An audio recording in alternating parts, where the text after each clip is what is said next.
How to handle people you can't stand. The mirror in the crowded room. We all have that one person. Maybe it's the colleague whose every word feels like a calculated jab. Maybe that's the family member who knows exactly which buttons to push to ignite a fire in your chest. Or perhaps that's just the stranger in line whose very energy seems too great against your soul. Your heart tightens. Your breath becomes shallow. You feel a desperate urge to either strike back with a sharp tongue or retreat into a cold, silent fortress. In that moment, you aren't just annoyed. You are a prisoner. You have handed the keys to your internal peace to someone you don't even like. But what if I told you that this person, the one you truly cannot stand, is not an obstacle to your growth, but a profound invitation? What if they are a holy friction, sent by the universe to polish the diamond of your spirit? Today, on The Spoken Soul, we are going deep. We aren't just talking about tolerance or biting your tongue. We are diving into the ancient wisdom of Sufism to discover a radical secret. How to treat the unbearable people in a way that doesn't just keep the peace, but actually sets your soul free. The anatomy of irritation. Why they bother you. In the modern world, we are attuned to cut off toxic people and protect our energy. And while boundaries are necessary, the Sufi path asks a deeper question. Why is there a part of you that is attachable to their toxicity? The great Sufi masters teach that the world is a giant mirror. If you see a smudge on your face in the mirror, you don't scrub the glass to get it off. You wash your own face. When someone irritates us, it is often because they are reflecting something within our own or lower self that we've reconciled yet. Perhaps they are arrogant, and it triggers us because we are fighting our own hidden pride. Perhaps they are loud and demanding, and it triggers us because we have suppressed our own voice for too long. When you say, I cannot stand that person, what you are really saying is, I cannot stand the way I feel when I am around that person. The problem isn't the stimulus, it's the reaction. The divine guest. In Sufism, there's a beautiful concept.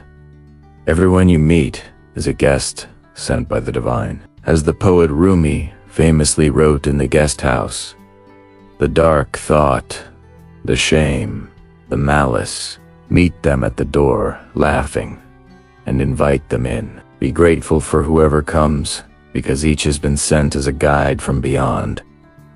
This applies to people. The person you cannot stand is a guide. They are showing you exactly where your ego is still brittle. They are showing you where you are still judgmental, where your compassion has limits, and where your peace is actually just a fragile illusion that only works when everyone is being nice to you. True peace isn't the absence of conflict.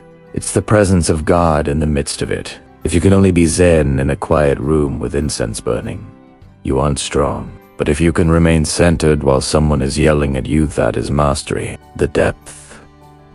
Moving beyond the ego. So, how do we actually do this? How do we move from I hate this person to I am learning from this person? It begins with a shift in vision. In the Sufi tradition, we try to look past the outer form and see the inner meaning. When someone is being difficult, they are usually in pain. Hurt people. Their arrogance is a mask for insecurity. Their anger is a shield for fear. Their constant need to be right is a symptom of a soul that feels unheard and unloved. When you look at them through the eyes of your ego, you see an enemy. But when you look at them through the eyes of the spirit, you see a wounded child trying to survive. You see a soul that is lost in the fog of its own desires. This doesn't mean you let them walk all over you. It means you stop taking their behavior personally. Their behavior is a report on the state of their heart, not a reflection of your worth. The solution. 3 keys to handling the unbearable. If you want to transform your relationships and find a peace that no one can take away, try these 3 practices. 1. The practice of forbearance. Forbearance word that describes a specific kind of deep-rooted calm. It is the ability to stay steady when the storm is raging. The next time someone says something that triggers you, don't react instantly. Take a breath. Visualize their words passing through you like wind through a screen door, rather than hitting you like a brick wall. By refusing to react, you keep your power. You stay the king or queen of your own internal castle. 2. The mirror inquiry. When someone's trade drives you crazy, ask yourself, where in my life do I do this, even in a small way? Or, what is this person teaching me that I need to learn right now? Maybe they are teaching you patience. Maybe they are teaching you how to set firm, loving boundaries. When you find the lesson, the person stops being a villain and starts being a tutor. 3. The secret prayer. This is the most rebellious and powerful thing you can do when you are away from them. Pray for them. Not a please change them prayer, but a please heal them prayer. Ask the divine to give them peace, to ease their heart, and to guide them. It is nearly impossible to hate someone you are sincerely praying for. This act cleanses your heart of the poison of resentment. It breaks the psychic chain that binds you to that person's negativity. The hay road becoming the sun. Think of the sun. The sun doesn't decide to shine only on the flowers. It shines on the mud, the trash, and the thorns just as brightly as it shines on the rose. The sun is not affected by what it shines upon. Its nature is simply to give light. When you reach a certain level of spiritual maturity, you stop asking people to be good so that you can feel good. Instead, you become the source of your own light. You treat people with kindness not because they are kind, but because you are.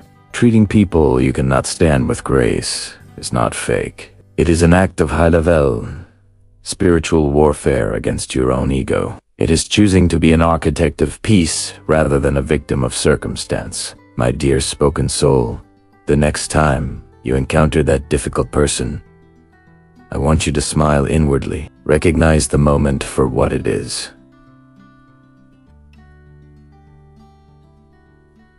A training ground.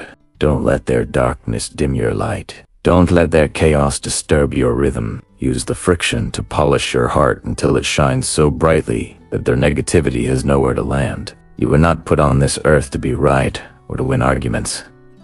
You were put here to evolve, and sometimes the most difficult people are the greatest catalysts for that evolution. If this message touched your heart today, or if you've ever found a hidden blessing in a difficult relationship, let me know in the comments. Let's build a community where we choose wisdom over reactionary anger. Don't forget to subscribe to The Spoken Soul for more deep dives into the heart of wisdom. Until next time, keep your heart open, your spirit steady, and remember, the light in you is stronger than any darkness outside of you. This is The Spoken Soul. Peace be with you.